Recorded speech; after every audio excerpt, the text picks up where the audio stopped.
We are back live at Diversitech, and I've been trying to get a hold of this queen for the last 2 days, and I am super excited to talk to the lovely Miss D'Janae Robinson.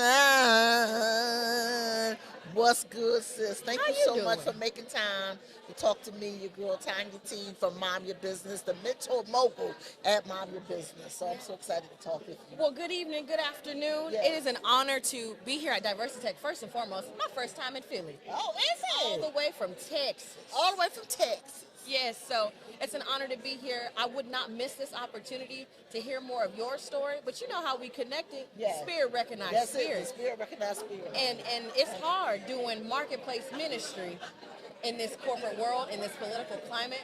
So I see you, and I thank you, and I thank God for you. Amen. I appreciate that. I see you, and I appreciate you. This is so wonderful. Tell me, what was your topic about here at Diversitech? What did you talk about? Yes, so I was a part of a pre-virtual prep experience. So Okay. my topic was leveraging your follow-ups to solidify your next opportunity. I love that. Because we come out here, we looking cute, I love that. we looking fly, Yes. but we miss our opportunity when we don't follow up. It was me. So I created a strategy, a template that I use that helped me secure 56 speaker leads from a previous conference. And Miss Queen, Wait, stop. From one conference, one conference, 56 follow-up leads. 5, 6. So I said, I'm not going to gatekeep. We can't gatekeep anymore. No, you can't. What I've learned is there are variables that we need from somebody else that will level you up, that will give you access and create opportunities for your next blessing. So when God gave me the strategy, he gave it to me, and I give him all the honor and the glory. I cannot take credit for the strategy that I received out of obedience. Yes. So I have to share that with his children. Yes. So Tuesday I facilitated that conference. Okay. Because it's about the preparation, Yes. the provision. So when you walk in the room, you're ready. That's it. I love that. And you know what? One of my guests earlier today said she heard me say something. I spoke at her event on Saturday called Sisters in Suits. And she said, I've been using the sense which was freely you receive, freely give. She said, I had to go look it up. She said, I knew it was scripture, so I had to go look it up. And she said she's been running with it ever since then, and because it is so true. And I tell folks are, so antsy right now, and folks are always coming, Tanya, how you making out with everything that's going on in government? And when I tell you, we are untouched, unfazed, unbothered, Yes. because we know who our source is. We're not relying on the resource because we know who our source is. So you done stirred me up I was today. finna say I'm about to tear this whole room up. You playing right now. Quit playing. I understand. And what the revelation that God gave me, this is why you gotta listen. Now this is where I'm at now. But there was a season of disobedience. Yes, and I ma'am. own it because I've been delivered. So in my season of disobedience, I couldn't hear him, so my discernment was off. Yes. But what God told me was, I was shifting you anyways. And when he gave me the topic of the power of perspective, which is navigating adversity with a faith mindset, he told me to put that on your website. I said, how you telling me to put something on there and you haven't given me the strategy? Because he said, I was shifting you anyways. I'm shifting your clientele. I need you to be in front of faith-based entrepreneurs, my children, and give them the strategy on how to navigate the valley as my children in the season of adversity. Yes. Because your posture Yes. in your gift Yes. cannot change or waver despite what the political climate says, what your bank account says, the kind of car that you drive, the kind of access you have or don't have. Your posture in him has to stay fast. Your posture in him Okay. has to stay the same. Yeah. My posture does not change. Regardless of what's going on externally, my posture in him doesn't. I love that. I really want you to talk more about the power of perspective, because we talked about it a little briefly when we met yesterday, but I need you to talk more about that, because the power of perspective is everything. So the power of perspective is, it's my lived experience of what I had to go through out of my disobedience. I've been running from being a full-time entrepreneur for 3 years. 3 years on this side, but in the spiritual realm, right, if we go there, that's a long time of disobedience. So what God had to do, and I share this transparently because we have to talk about it. We have to be honest that when you say yes to his will, you got to sacrifice. I didn't want to sacrifice, and I'm getting choked up because when I look back over where he's brought me, I didn't want to sacrifice. My heart, my desires were things of this world. And can I be honest with you guys? I like nice things. But society has conditioned us. If you get that corporate job, if you get that degree, right. you get the certification, That's right. it comes with some level of success that I was reaching for. Yeah. But God said you were reaching for everybody else except reaching for me. So I'm trying to give you your even more fruitful. And I can't give you your even more fruitful if they become your God. As a recovering people pleaser. And the recovering people pleaser. Recovering people pleaser. The side effect of that was idolatry. So when I was seeking everybody else for validation, more than I was seeking the will that he had for me, he had to help change my perspective. So this is what he gave me. Y'all getting exclusive. An exclusive. This is an exclusive. Exclusive. I said, God, entrepreneurship is not going to pay for all my bills. He said, but it's going to pay for the doubt that you had the 3 other times. He was yelling at me. He was mad. He was because I was disobedient. I said, okay, cool. I got comfortable with the consistency of a 9-to-5 check. That's doubt. So I couldn't trust. I had a problem with faith, doubt. I said, the consistency of a 9-to-5 check, how am I going to do that? He said, because I need to make you consistently uncomfortable because you never would have left until I released you anyways. Okay, he yelled at me again. And then the 3rd time, he got me all the way together. Yeah. I said, well, God, as a 2-time first-generation college graduate, I financially support my family. Shout out to those who are the first and who are the blueprint. Yes. So what I said, God, I help everybody else. Who's going to help me if this fails? He said, if you trust me. If you trust me. If you just trust me. I'll supply all your needs. I'll do exceedingly and abundantly. Come on. So here we are in 2025.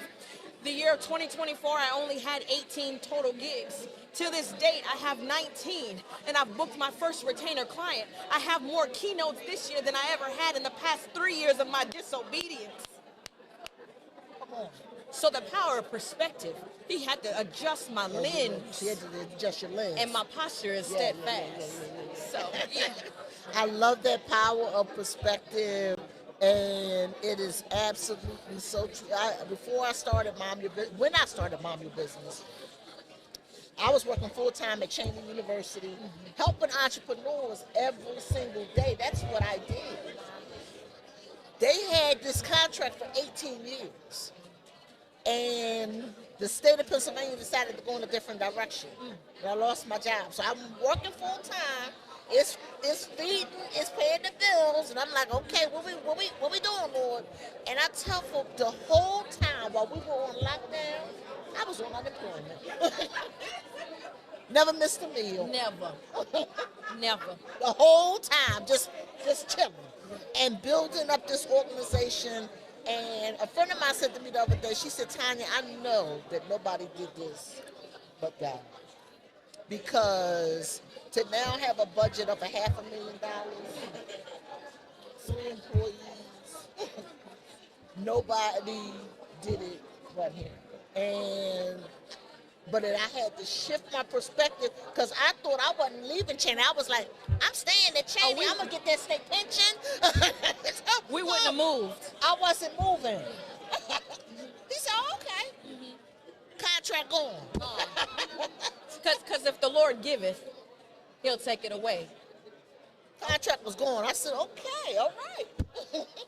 Because this was just a little hobby. I was just playing around with this. That was my bread and butter. Yes. He was like, yeah, okay, all right, we're going to see how that, let me know how that works out for you.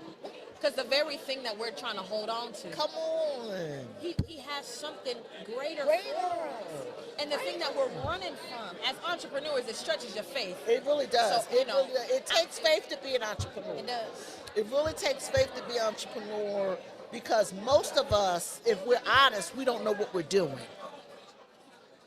Most of us, if we're honest, we don't know what we're doing. I still half the time don't know what I'm doing. but God. But God. Helps me figure it out. And so I am just, we could sit here, they could turn the lights out, and you still can sit there and talk. We can key, and the thing that I love about being in alignment, Yes. right? Because your gift will truly make room for It you. really will. So in our 9 to 5s, Truly will. it was still making room. Yeah, yeah. But if you want to be in your even more fruitful, that overflow, Yes. you have to be in alignment. So that's why it's not by accident No. that you and I connected. I prayed for divine connections. Yeah. And all this don't matter. No. We're giving him the glory. That's it. And there was a time where I wouldn't. I would try to figure out a nice strategy to think of, oh, well, I did it. No. Let me tell you who gave it to me. Yeah, yeah. And let me tell you where I came from. Yes. But I do have a question for you. I know this Yes, your show. yes, give me a question. I know this your show, but I have a question. What was the moment that allowed you to release your desires and say yes to his will, his perfect will? When not only did the contract end, now let me be 100% transparent. Be real. Not only did the contract end, but in my haste to move on or to find or to stay, not to move on, my haste to stay, because I was trying to stay at Chamber. They was trying to find somewhere else to put me in. My haste to stay. And because of the type of work that I was doing, I wanted the entrepreneurs to know, those businesses to know what was getting ready to happen, and did it without their permission, and they fired me. That's when I knew. Well, I said, oh, it's time to go. It's time to go. That was the moment. And I still didn't know what this was going to be. But that was when I got fired from Cheney. This is the first time I ever said this publicly. When I got fired from Cheney was when I knew. I said, okay, God, this your business now. Whatever you decide to do, I ain't got no choice but to go with what you want. I don't have no other choice. Because when he gave you options, let me talk about me so you ain't saying I'm talking about you. When he gave me options, Yes. I didn't pick them. I didn't pick him. I didn't pick them. So he said, okay, let me strip you of all your options. Let me strip you of all your options. So you have no other choice. You have no other choice. And that's the place he had to meet me. And I'm okay with it. Yeah. Because I can share it and no longer have shame, embarrassment, That's right. guilt, That's or right. resistance. That's right. But what I do have to do is tell the people how I got here. Yes. And who got me. And who got me. And whose I am. Yes. And I say that now. I'll say this in closing as somebody who's a full-time entrepreneur and who's in the speaking space. And I hope this encourages somebody here. And I don't encourage you to say it unless you're serious about this prayer. There was a moment in my season where I had to say, God, if I can't talk about you on the stage, I don't care how big the stage is. I don't care how big the brand is. I don't care how big that check is. If I can't talk about you, I don't want it. And I went through a season where I didn't get booked for anything. But now I'm living in my overflow. And I'm at the point where I might need an assistant. And I said, God, send me the resources so I can pay somebody for the overflow that you've blessed me with. Yeah. So I hope that encourages somebody. I hope y'all today. encouraged today. That's what we do here. We want to encourage you. We want to equip you. We want to empower you to be your best self. Right? This is what we do. This is all about momming, taking care of your business. And this is how we handle our business. We're ministries in the marketplace. This is what we do. I'm so glad and so grateful that we had this opportunity to chat. They don't end here. We connected now. For life. We connected in the spirit. Yes. So we connected now. And so tell the folks where they can find you. If they need you, let them know where they can find you. Absolutely. So once again, my name is D'Janae Robinson. I am a full-time speaker. I help leaders spark courageous conversations through interactive keynotes and workshops. You can find me on LinkedIn, D'Janae Robinson. That is spelled DJANAE Robinson. And my Instagram handle is Black Excellence. That's BLK_X Lance. Black Excellence. D'Janae Robinson. Thank you so much, my sister, my queen. Thank you so much. Well, that is a wrap for us here at Diversitech. Nothing else needs to be said. Nothing else needs to be done. We ending it all up here on a high note. It's been wonderful. Shout out to Shannon again for putting together this amazing conference for opportunities for young people, black people, to connect in the tech space. And so it's been wonderful. Tanya T out.